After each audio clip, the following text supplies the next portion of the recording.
하나님 말씀 에베소서 4장 31절 32절 다 같이 읽겠습니다.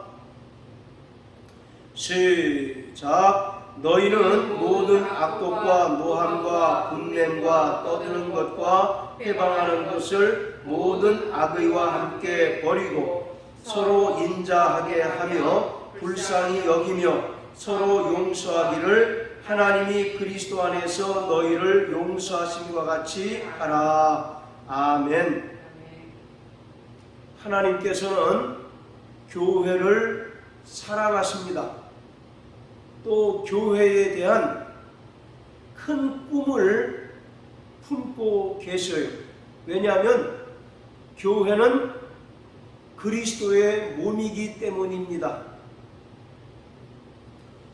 하나님의 아들 예수 그리스도께서 말씀이 육신이 되어 이 땅에 오실 때 아버지의 독생자의 영광이요 은혜와 진리가 충만했던 것처럼 오늘 이 땅에 성령으로 말미암아 세워진 그리스도의 몸된 교회에 하나님의 영광이 충만해야 하고 은혜와 진리가 충만해야 합니다. 왜냐하면 교회는 예수 그리스도의 속성을 그대로 이어받았기 때문입니다. 그렇기 때문에 하나님께서는 이 땅에 세워진 교회와 함께 일하기를 원하시고 또 교회를 통해서 일하기를 원하시고 교회를 통해서 이 땅에 하나님의 나라가 더 확장되기를 간절히 바라고 계십니다. 그래서 에베소 4장에 보면 여러 가지 다양한 직임의 은사를 주시는 것은 결국 교회가 그리스도의 장성한 분량에 이르고 또 교회가 온전히 세워지기를 바라셔서 다양한 직분을 예수 그리스도를 통해서 주시는 것입니다. 그런데 문제는 그 교회가 철저하게 하나로 연합이 되어야 한다는 것입니다. 교회가 여러 다양성이 있기는 하지만 한 하나님 또 한 그리스도 한 성령 안에서 하나가 되고 한 믿음으로 거룩한 연합을 이룰 때 하나님께서 기뻐하시고 또 하나님께서 교회를 통해서 하나님의 놀라운 역사를 이루어 가십니다. 오늘 에베소 4장은 바울은 교회의 거룩한 연합을 간절히 바라는 마음에서 에베소 교회 성도들을 향해서 기록하고 있습니다. 자, 우리 4장 1절부터 3절까지 우리 한번 읽어보시겠습니다. 시작. 그러므로 주 안에서 갇힌 내가 너희를 권하노니 너희가 부르심을 입은 부름에 합당하게 행하여 모든 겸손과 온유로 하고 오래 참음으로 사랑 가운데서 서로 용납하고 평안에 매는 줄로 성령이 하나 되게 하신 것을 힘써 지키라. 4장 1, 2, 3절을 통해서 바울이 말하고자 하는 것은 성령이 하나 되게 하신 것을 힘써 지키라고 말씀하고 계셔요. 그런데 어떻게 하면 성령이 하나 되게 하신 것을 힘써 지킬 수 있느냐? 2절에 모든 겸손과 온유로 하고 오래 참음으로 사랑 가운데서 서로 용서하고 용납할 때 비로소 교회가 일치를 이루고 하나가 될 수 있다라고 말하고 있습니다. 자, 그러한 맥락에서 오늘 31절 32절 말씀을 통해서 사도 바울은 모든 악독과 노함과 분냄과 떠드는 것과 회방하는 것을 모든 악의와 함께 버리고 너희가 하나님께 용서받은 것처럼 서로 용서할 때 비로소 교회가 거룩한 연합을 이루고 성령 안에서 하나 될 수 있다 라고 말씀하고 있습니다. 이처럼 하나님께서는 그리스도의 몸된 교회가 하나 되기를 간절히 바라셔요. 그러나 교회가 나뉘어지고 교회가 파괴되고 또 교회가 깨지는 것을 가장 좋아하는 자가 누구겠습니까? 마귀이죠. 마귀는 디아볼로스라고 합니다. 이간자, 또 분리하는 자라고 하는 뜻이 있어요. 마귀가 역사하는 곳에 분리되는 일들이 생겨나게 되고, 마귀가 역사하는 곳에 그 좋았던 관계들이 깨어지는 역사가 나타나게 됩니다. 그래서 마태복음 12장 30절에 보면 예수님께서 말씀하시기를 나와 함께 하지 않는 자는 나를 반대하는 자요, 또 나와 함께 모으지 않는 자는 해치는 자다 라고 말씀하고 있습니다. 철저하게 마귀는 예수를 반대하는 자요, 또 예수께서 행하시는 일을 반대하는 자요, 그리고 예수께서 세상으로부터 불러서 모으신 거룩한 교회를 해치는 역할을 하는 자가 마귀입니다. 그래서 요한일서 4장에 보면 형제들아 영을 다 믿지 말고 그 영이 하나님께 속하였는가 시험하여 보라. 예수를 시인하지 않는 영마다 하나님께 속하지 않았으니 그들은 적그리스도다 라고 이렇게 이야기하고 있습니다. 적그리스도가 무엇입니까?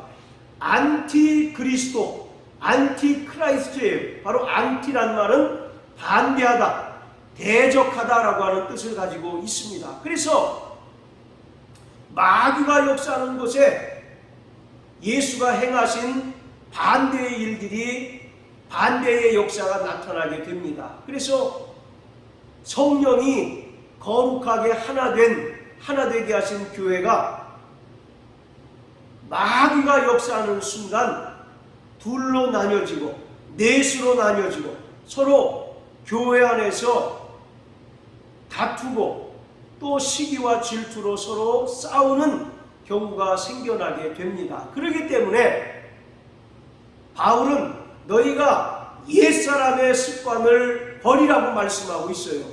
바로 옛사람의 습관은 누구를 쫓는 겁니까? 바로 마귀에게 속하고 마귀를 아비라 섬기고 마귀의 성품을 따르는 것이 옛사람의 성품이고 옛사람의 습관이에요.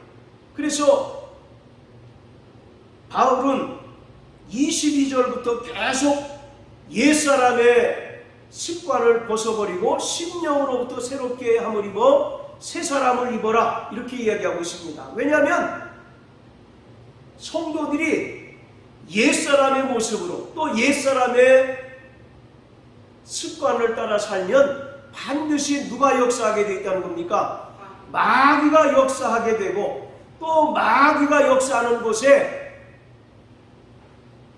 깨어지고 파괴되는 일들이 나타나기 때문에 성령이 하나 되게 하신 그 교회가 온전히 설 수가 없는 것입니다. 그래서 25절부터 계속 바울이 일관되게 말씀하고 있는 것은 옛사람의 습관을 벗어버리라는 겁니다. 할렐루야. 그리고 심령으로부터 새롭게 되어서 새 사람을 입으라는 것입니다. 그러면서 25절부터 30절까지는 구체적인 적용의 이야기를 함으로써 이러이러한 옛사람의 습관을 벗어버리라 라고 이렇게 이야기하고 있어요. 그러면서 오늘 31절 32절에는 다시 옛사람의 습관을 다시 언급하면서 이러이러한 것은 버리고 너희가 하나님의 성품을 담는 자가 되어야 한다는 것입니다.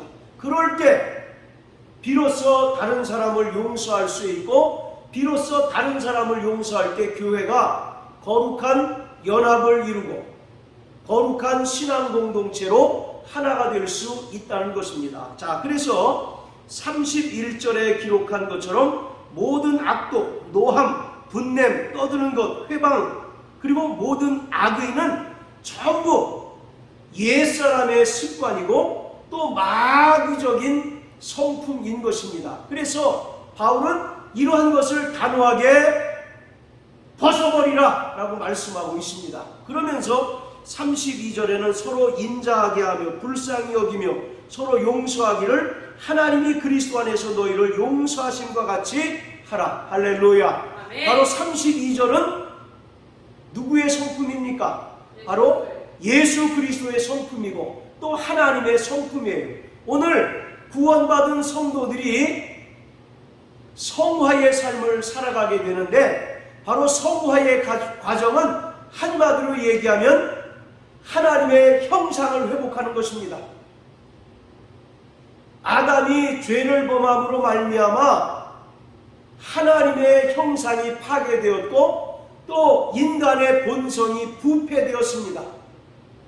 그러면서 예수님께서 말씀하신 것처럼 쌓은 선에서 선한 것이 나고 쌓은 악에서 악한 것이 난다라고 하는 말씀처럼 아담의 죄로 말미암아 하나님의 형상이 파괴되고 또 인간의 본성이 부패되었기 때문에 인간에게서 나오는 것 모두가 다 악독과 노함과 분냄과 떠드는 것과 회방과 모든 악의라고 하는 것입니다. 그런데 예수 그리스도께서 아담 안에서 죽었던 우리를 그 은혜로 말미암아 우리를 살려주시고 하나님의 자녀가 되게 해주셨어요. 그래서 구원받은 성도들은 이제 성화의 삶을 살아가게 되는데 바로 성화의 삶이라고 하는 것은 한마디로 얘기하면 하나님의 성품을 담는 겁니다. 그리고 갈라디아서 5장 20절 21절에 기록한 것처럼 성령의 열매를 맺는 것이에요. 바로 성령의 열매라고 하는 것은 예수 그리스도의 성품을 말하고 있습니다. 자, 우리 골로새서 3장을 다 같이 한번 보십니다. 골로새 3장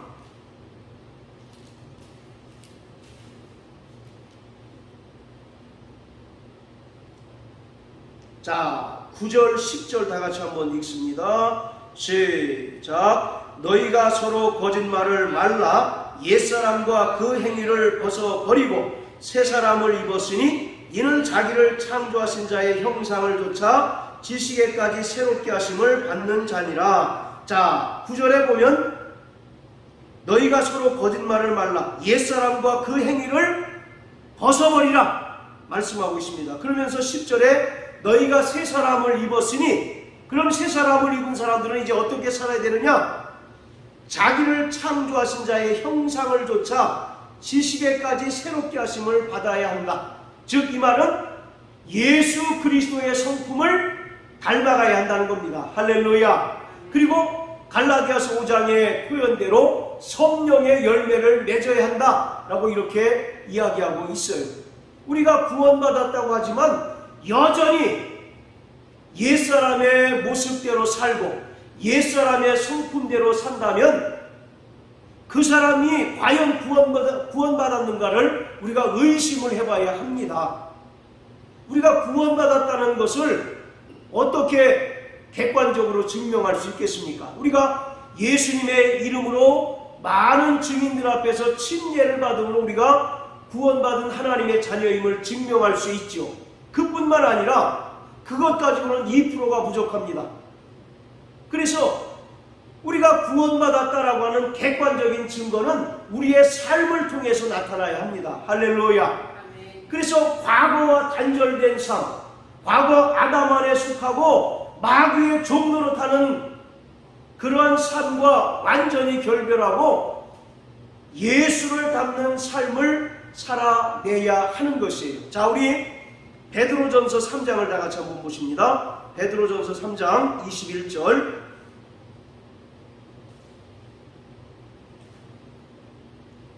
자, 베드로전서 3장 21절 시작. 물은 예수 그리스도의 부활하심으로 말미암아 이제 너희를 구원하는 편이 곧 침례라. 육체의 더러운 것을 제하여 버림이 아니요 오직 선한 양심이 하나님을 향하여 찾아가는 것이라. 예, 바로 물은 예수 그리스도의 부활하심으로 말미암아 너희를 구원하는 표라고 이와 같이 말씀합니다. 즉 우리가 구원받았음을 허다한 증인들 앞에서 우리의 믿음을 고백하고 우리의 믿음을 보이는 표라고 말씀하고 있어요. 자, 그렇다면 침례를 받은 사람은 이제 어떻게 살아야 되느냐? 그 뒤에 기록한 것처럼 오직 선한 양심이 하나님을 향하여 찾아가는 것이다 라고 말씀합니다. 우리가 구원받고 침례받기 전에는 부패한 본성을 따라 악을 행하며 살았던 자들이었습니다. 그러나 이제 예수의 은혜로 구원받고 또 주님의 명령을 따라서 침례받은 자는 선한 양심으로 하나님을 향하여 찾아가고 또 하나님의 성품을 담고 하나님의 말씀을 따라 살아가며 우리의 삶이 하나님의 거룩하심과 같이 거룩한 삶을 살아내야 한다는 것입니다. 할렐루야. 아멘. 그럴 때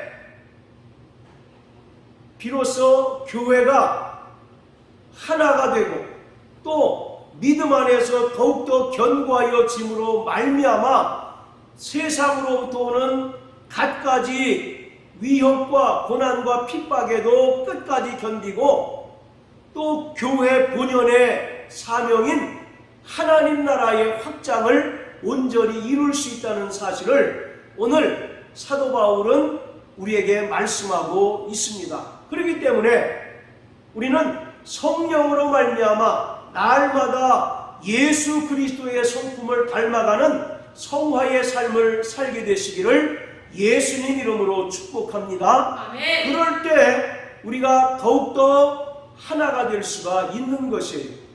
우리는 서로 다름을 인정하며 살아야 합니다. 우리의 얼굴이 서로 다릅니다.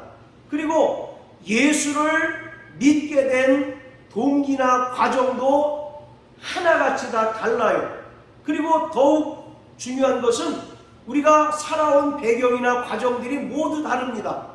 그렇기 때문에 각자 생각이 다를 수 있고 마음에 품은 뜻이 다 다를 수가 있어요. 그런데 교회는 그 모든 사람들이 한 형제요, 한 자매가 된 것이 바로 교회입니다. 그렇기 때문에 교회 내에 어찌 보면 분란이 없는 것이 이상하리만큼 교회는 늘 분란과 어려움이 존재할 수밖에 없는 집단이 교회입니다. 왜냐하면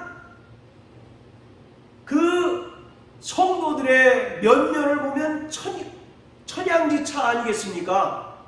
위로는 대통령부터 또 밑으로는 노숙자까지 다 문턱 없이 들어와서 같이 신앙생활하고 형제요 자매로 부를 수 있는 것이 바로 교회 아니겠습니까? 그래서 히브리서 2장에 보면 거룩하게 하신 자와 거룩함을 입은 자들이 하나님에게서 났으니 형제라 부르기를 부끄러워하지 않는다 라고 말씀하고 있어요. 사회에서는 서로 마주치도 못할 사람들이 교회에서는 형제요 자매요 하고 서로 부둥켜 안고 울고 웃는 곳이 바로 교회인 것입니다. 그렇기 때문에 우리는 교회 안에서 신앙생활할 때 다름을 인정해야 합니다. 그런데 우리는 보통 나와 다르면 뭐라고 얘기합니까? 당신은 틀립니다. 당신은 옳지 않습니다. 라고 이렇게 자기의 잣대로 평가하고 자기의 잣대로 상대방을 재단함으로 인해서 서로 분란을 일으키는 경우가 대단히 많습니다. 바로 성령으로 하나 되는 것은 서로 그리스도 안에서 서로 다름을 인정해야 합니다. 할렐루야. 아멘. 자, 빌립보서 2장을 한번 다 같이 보세요. 자, 빌립보서 2장 1절부터 4절까지 읽어보시겠습니다. 시작. 그러므로 그리스도 안에 무슨 권면이나 사랑에 무슨 위로나 성령의 무슨 교제나 긍휼이나 자비가 있거든 마음을 같이하여 같은 가지고 뜻을 합하여 한 마음을 품어 아무 일에든지 다툼이나 허영이로 하지 말고 오직 겸손한 마음으로 각각 자기보다 남을 낮게 여기고 각각 자기 일을 돌아볼 뿐더러 또한 각각 다른 사람의 일을 돌아보아 나의 기쁨을 충만케 하라. 자, 3절에 보세요. 아무 일에든지 다툼이나 허영으로 하지 말고 오직 겸손한 마음으로 각각 자기보다 남을 어떻게 하라고요? 낮게 여기라. 쉽게 얘기해서 다름을 인정하라는 겁니다.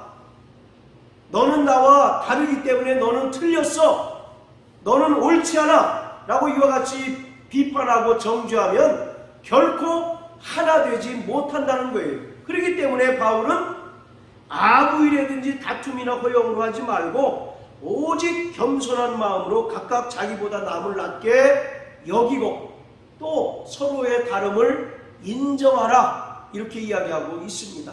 그럴 때 서로 간의 샬롬의 관계가 유지되고 또 교회가 성령 안에서 온전히 하나가 되고 거룩한 연합을 이룰 수 있습니다. 할렐루야. 아멘. 그러기 위해서 오늘 우리에게 용서하는 마음이 있어야 합니다. 자, 따라하세요. 나 영혼아, 용서하는 능력을 가지자.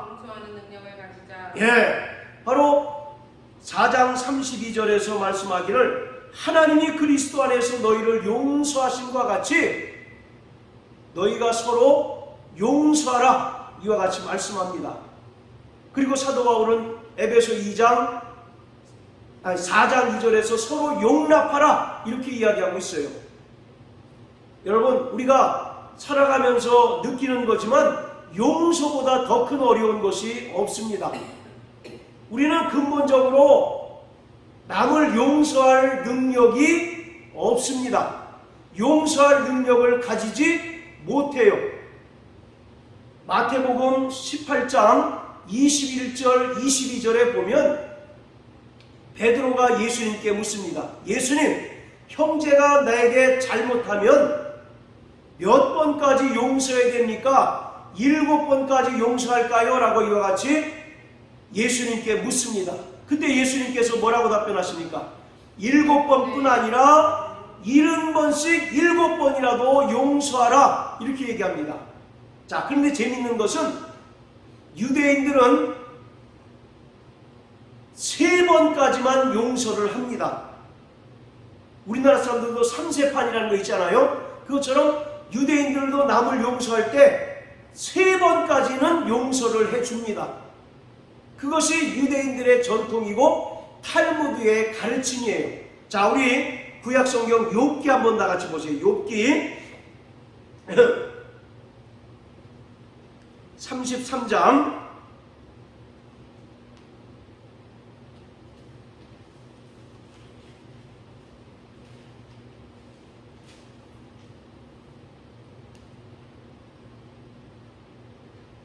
자, 29절입니다.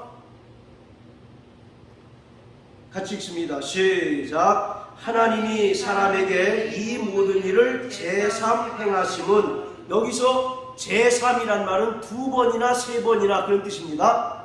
그러니까 하나님께서 3번까지 용서하신다 그런 뜻이에요. 이것을 근거로 해서 유대인들은 다른 사람이 내게 잘못을 행하면 몇 번까지 용서한다고요? 3번까지 최대한 용서를 해줍니다. 이것이 랍비들의 가르침이고 또 탈무드의 가르침이기도 해요. 자, 그런데 베드로는 지금 몇 번까지 용서할 수 있다고 얘기합니까? 자, 우리 마태복음 18장 한번 다 같이 보세요. 마태복음 18장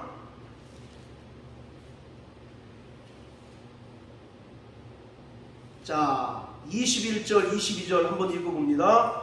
시작. 그때에 베드로가 나와 가로되 주여, 형제가 내게 죄를 범하면 몇 번이나 용서하여 주리이까? 7번까지 하오리이까? 예수께서 가라사대 내게 이르노니 7번뿐 아니라 70번씩 7번이라도 할지니라. 지금 베드로는 몇 번까지 용서할 용의가 있다는 겁니까? 7번까지 용서할 수 있다는 거예요. 아까 유대인들은 몇 번까지 용서한다고 그랬습니까? 3번까지 용서한다고 그러는데 베드로는 그것에 배나 더 용서를 합니다. 그런데 예수님은 뭐라고 얘기하시느냐면 7번뿐만 아니라 70번씩 7번이라도 용서하라고 말합니다. 70번씩 7번이면은 490번 아닙니까? 490번. 우리 속담에 참을인자 3개면 살인도 면한다는 그런 그 속담이 있는 것처럼 여러분 490번까지 용서할 수 있는 사람이 있을까요? 없을까요? 없어요. 네, 바로 이 말은 무한히 용서라는 그러한 이야기입니다. 그리고 한편으로 역설적으로 생각을 해보면 인간은 근본적으로 다른 사람을 용서할 수 없다라고 하는 의미가 되기도 하는 거예요. 그러니까 인간은 근본적으로 다른 사람을 용서할 마음을 가지지 못하고 용서할 능력이 없다는 것을 말씀하고 있는 것입니다. 그렇기 때문에 누가 역사하셔야 용서할 수 있습니까? 성령님께서 우리를 지배하시고 우리의 인격을 주장하실 때 우리는 성령의 능력으로 비로소 다른 사람을 용서할 수 있고 다른 사람을 용납할 수 있다는 것을 말씀하고 있는 것입니다. 그렇기 때문에 오늘 우리는 우리가 1만 달란트 빚진 자였다는 사실을 잊어버려서는 안 됩니다. 할렐루야.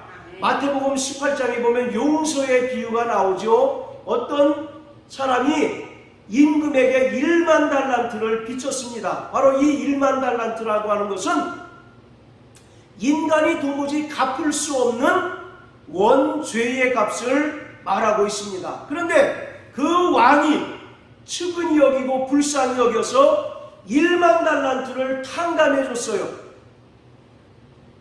그런데 이 1만 달란트 탕감받은 자가 자기에게 100데나리온 빚진 자를 용서해 줬습니까? 안 줬습니까? 용서해 주지 않았어요. 그러므로 1만 달란트 빚진 자가 바로 왕의 노여움을 사서 바로 옥에 갇히게 되었다는 것을 기록하고 있습니다. 그러면서 18장 35절 우리 다 같이 한번 읽어보십니다. 시작. 너희가 각각 중심으로 형제를 용서하지 아니하면 내 천국께서도 너희에게 이와 같이 하시리라. 이 말씀이 우리가 읽었던 에베소서 4장 32절의 말씀과 동일한 말씀입니다. 너희가 하나님께 1만 달란트를 탕감받은 자이기 때문에 마땅히 형제와 이웃을 용서할 수 있어야 한다는 것입니다. 할렐루야. 그런데 우리 본연의 성품으로는 도무지 다른 사람을 용서하거나 용납할 능력이 없기 때문에 우리가 성령으로 말미암아 새 사람이 되었을 때 비로소 우리가 다른 사람을 용서할 수 있다는 사실을 오늘 사도 바울은 우리에게 말씀하고 있습니다. 우리는 도무지 측량할 수 없는 하나님의 은혜를 통해서 죄사함을 받은 자요 또 죄에서 탕감받은 자인 것을 믿으시길 주의 이름으로 축원합니다. 그렇기 때문에 우리는 도무지 갚을 수 없고 도무지 탕감받을 수 없는 죄의 부채를 하나님께서 용서해 주신 것처럼 우리가 마음의 중심으로 상대방을 또 형제와 자매, 이웃을 용서할 수 있어야 하는 것입니다. 그럴 때 그리스도 안에서 성도와의 관계가 평안해질 수 있고 교회가 평안하고 온전히 성령 안에서 거룩한 연합을 이루고 하나가 될 수 있다는 사실을 우리는 분명하게 깨달아야만 합니다. 할렐루야. 아멘. 그러기 위해서 우리에게 예수의 마음이 필요합니다. 빌립보서 2장 5절에 뭐라고 얘기합니까? 너희는 예수의 마음을 품으라. 이와 같이 말씀합니다. 자, 따라하세요. 나 영혼아, 예수의 마음을 품자. 예수의 마음이 어떤 마음입니까? 자기를 낮추시는 마음이었고 자기를 비우시는 것이 바로 예수의 마음이었어요. 예수는 본래 하나님과 동등되신 분이십니다. 그러나 하나님과 동등됨을 취할 것으로 여기지 아니하시고 오히려 자기를 비워 종의 형체를 입어 죽기까지 아버지께 복종하셨어요. 그것이 바로 그리스도 예수의 마음입니다. 이처럼 오늘 우리가 다른 사람 앞에서 나를 주장할 것이 아니라 나보다 상대방을 더 높이고 또 겸손함으로 서로 허리를 동이고 용서할 때 그리스도 안에서 온전한 이 연합을 이룰 수 있고 또 교회가 성령 안에서 온전히 하나 될 수 있다는 사실을 우리는 분명히 깨닫는 자가 되어야 합니다. 할렐루야. 네. 그리고 정말 일평생 성령으로 말미암아 우리 안에 용서의 능력이 있게 되시길 주의 이름으로 축원합니다. 또 성령 안에서 서로 다름을 인정하고 자기보다 남을 더 낮게 여기는 거룩한 신앙을 따라서 교회를 평안케 하고 교회가 더욱더 든든히 서가며 또 하나 되게 하는 일에 귀하게 쓰임받는 저와 여러분들 되시기를 예수님 이름으로 축복합니다. 할렐루야.